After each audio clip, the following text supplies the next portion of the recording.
À qui la faute? Un conte d'Hovannes Toumanian.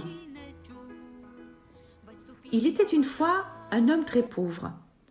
Pourtant, Dieu sait qu'il n'était pas paresseux. Il travaillait, trimait, suait, mais rien n'y faisait. Il restait toujours pauvre.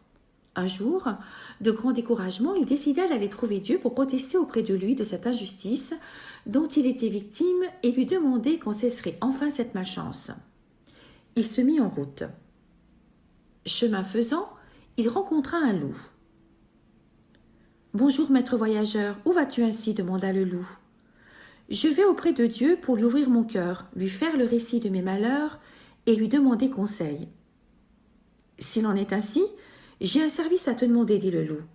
Quand tu y seras, parle-lui de moi. Dis-lui qu'un loup affamé court par monts et par vaux du matin au soir sans trouver de quoi se nourrir. Demande-lui quand cessera mon martyre et pourquoi m'a-t-il créé s'il me fait mourir de faim. » Je lui parlerai de toi, promit l'homme, et il poursuivit son chemin. Après quelque temps, il rencontra une fort belle jeune fille. « Où vas-tu ainsi, maître voyageur ?» demanda-t-elle. « Je vais auprès de Dieu pour lui présenter une requête. »« Quand tu y seras, peux-tu lui parler de moi ? Dis-lui qu'il est sur terre une jeune fille bien portante, riche, aussi belle qu'une autre, mais qui ne parvient pas à jouir de la vie ni à se sentir heureuse. Que doit-elle faire pour trouver le bonheur ? » « Sois tranquille, je lui parlerai de toi aussi, promit le voyageur, et il poursuivit son chemin. Bientôt, il aperçut un arbre qui, bien que s'élevant au bord de l'eau, était complètement desséché. « Où t'en vas-tu ainsi ?» demanda l'arbre. « Je vais auprès de Dieu. »« Puisque c'est ainsi, entends ma prière. Peux-tu lui parler de moi et lui dire que je ne comprends rien à mon sort ? J'ai grandi au bord de cette eau limpide, mais été comme hiver, mes branches restent nues. Quand donc, moi aussi, aurai-je des feuilles vertes et brillantes comme en ont tous les autres arbres ? C'est promis, je lui parlerai de ceux qui te préoccupent. » Et il poursuivit son chemin. Bien des jours et des nuits passèrent avant qu'il n'atteigne son but. Il arriva enfin auprès de Dieu.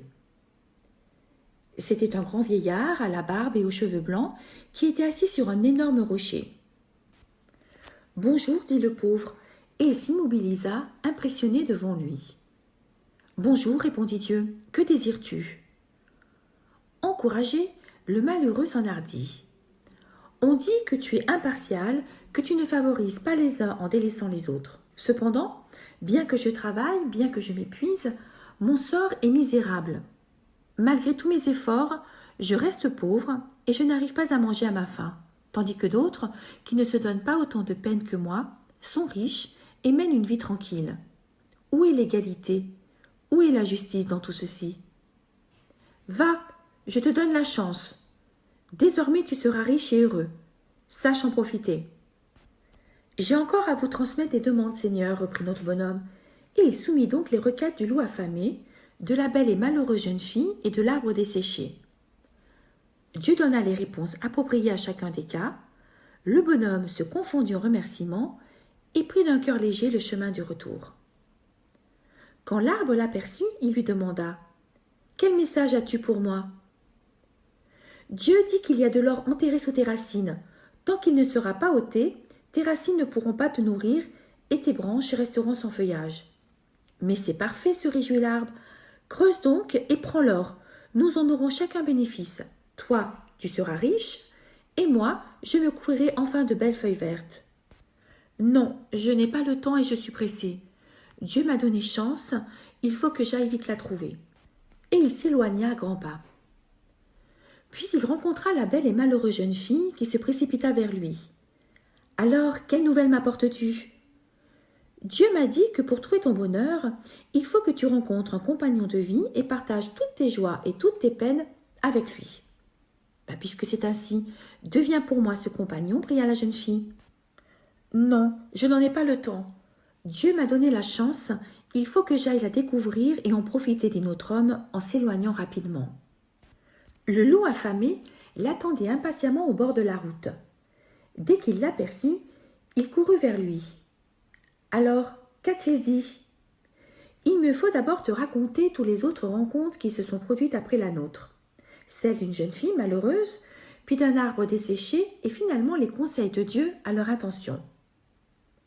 Puis notre homme fit part également au loup très attentif, chacune de ses réponses quant aux solutions à mettre en œuvre. Pour la jeune fille, la nécessité d'un compagnon et la proposition que lui avait faite cette dernière d'être ce compagnon, offre qu'il a déclinée car il manquait de temps.